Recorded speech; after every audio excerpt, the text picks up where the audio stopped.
bagaimana kisah seorang yang dia pernah tersalah pada masa dia ketika umur 17 tahun. Ya, 17 tahun. Tapi Allah beri dalam hatinya perasaan apa dia? Perasaan yang kadang-kadang duduk sorang-sorang rasa tak tenang. Walaupun dia punya kekayaan yang banyak. Punya kekayaan yang banyak. Tetapi tak tenang dalam diri dia. Ya, kadang-kadang tengah seronok dengan kawan-kawan, dia mari tak tenang dalam diri dia. Sampailah rupanya dia terdengar kuliah macam ni, kata apa dia? Kalau rasa tak tenang macam tu, pertama sekali kena cek dosa. Dan dosa yang paling kita kena jaga adalah dosa dengan ibu bapa. Besar tuan-tuan ya. Sebab bila kita tengok dalam bab, tak lama lagi bulan Ramadan kan, bulan Ramadan adalah bulan yang Allah nak terima permintaan kita pada malam Al-Qadar. Pada malam Al-Qadar. Tetapi saya nak beri khabar yang sangat menakutkan. Allah akan dengar semua perkataan dan doa para hambanya yang berdoa pada Allah Subhanahu wa taala. Allah nak dengar orang yang bermohon pada Allah Subhanahu wa taala, yang menghidupkan malam. Allah suka nak dengar, Allah suka nak mendengar, Allah nak suka nak dengar. Tetapi Allah tak nak dengar doa daripada anak yang derhaka pada ibu bapanya. Saya ulang sekali lagi.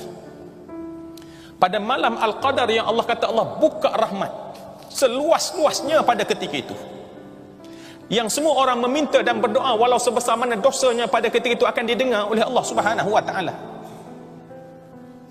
Semua Allah nak dengar, semua Allah ingin mendengar, kecuali anak yang derhaka pada ibu bapanya, Allah menutup walaupun pada malam Al-Qadar.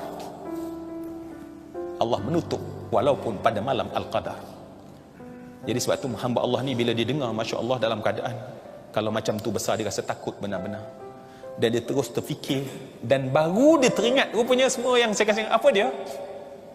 Dia pernah pada masa umur dia 17 tahun, dia pernah ketika itu menghina mak dia hanya sebab mak dia tertuang Clorox pada seluar jeans dia. Dan apa dia? Dia ambil seluar tersebut sambil campak ke muka mak dia dan kata, orang tua tak ada akal. 17 tahun. Tetapi mak ya, dia tanggung duka dan sedih. Tetapi kemudian masa mungkin merawat dia. Masuk umur dia 50 tahun.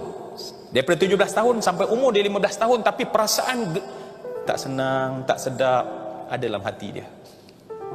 Sampailah akhirnya Allah buka mungkin kepada dia, dan dia terus pulang ke kampung pada ketika itu. Dia pulang ke kampung, dia berduduk bersimpuh depan ibu dia. Dia pegang tangan dan cium tangan ibu dia dan kata, mak, saya ada salah dengan mak. Mak dia kata apa dia? Kamu kan tiap-tiap tahun balik minta maaf kat mak. Mak tak ada masalah apa pun. Sebab mak cuba supaya tak nak susahkan anak. Tapi oleh kerana dia betul-betul rasa dia bersalah, dia sebut, mak, saya pernah pada umur 17 tahun dulu, mungkin mak dah lupa, dia kata. Mungkin mak dah lupa. Tapi saya nak ingat pada hari ini, saya nak minta maaf tentang salah ini. Saya minta mak maaf kerana saya pernah sebut pada mak, mak orang tua tak ada otak. Tuan-tuan tahu apa yang berlaku? Si mak tadi, yang anak sangka lupa, tiba-tiba si mak tadi, dia pegang tangan anaknya dan sentap. Kata apa dia? Inilah tangan yang mak nak heret depan Allah. Sanggup kata pada ibu yang melahirkan dia, orang tua tak ada otak. Hak ni sebenarnya mak tak pernah maaf sejak dulu sampai sekarang. Rupanya tuan-tuan, dalam kita minta maaf, yang secara umum ada benda yang khusus yang kita kena khusus. Dan bila disebut perkara tersebut, mak dia kata apa? Mak dah memang tak nak maafkan kamu kesalahan ini. Mak reda, dia kata kalau mak mati, mak simpan benda ni sampai mak dikuburkan bersama dengan perasaan ini, dia kata. Saya nak ringkas tuan-tuan. Dia rasa dunia ni berat, dan patutlah selama ni dalam hati tak pernah puas, ya, semayang tak berapa khusyuk dan segala macam. Dan pada saat itulah semua yang saya kasihkan, dia mohon maaf, ya, dia ringkaskan kisahnya, panjang kisah dia tu. Dan kemudian akhirnya pada satu subuh tu, mak dia peluk sambil mak dia menangis. Mak dia kata apa dia?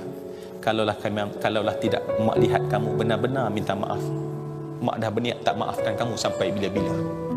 Dan hari ini mak maafkan semua salah kamu. Tuan-tuan, dia kata apa dia? Ni pengalaman, dia kata. Bila mak dia sebut macam tu, lapang selapang-lapangnya. damai sedamai-damainya, tenang setenang-tenangnya.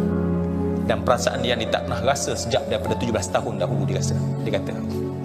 Dan dia kata, mungkin sampai menjelang untuk kita berfikir ini, saya tak cerita tadi dia ada 2 anak.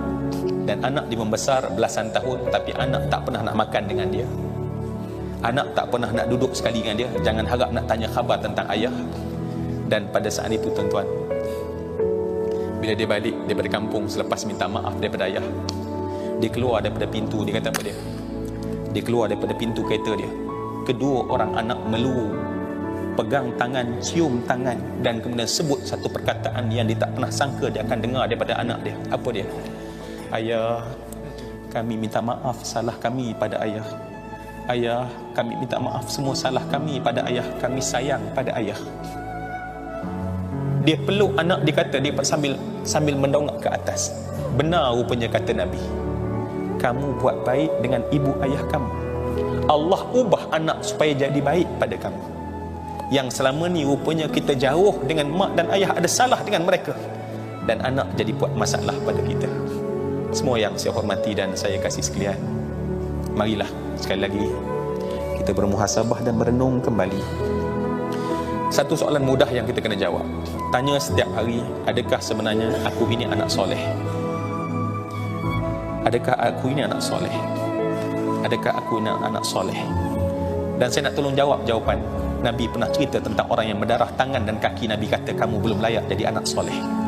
Wahai kita, adakah kita telah layak jadi anak soleh yang sebenar-benarnya? Kerana lawan bagi soleh adalah derhaka. Lawan bagi soleh adalah derhaka. Ya Allah, janganlah kami Engkau golongkan dalam sebagai golongan anak-anak yang derhaka, yang Engkau murkai dan benci dan tidak mau mendengar daripada kami akan doa dan permohonan kami.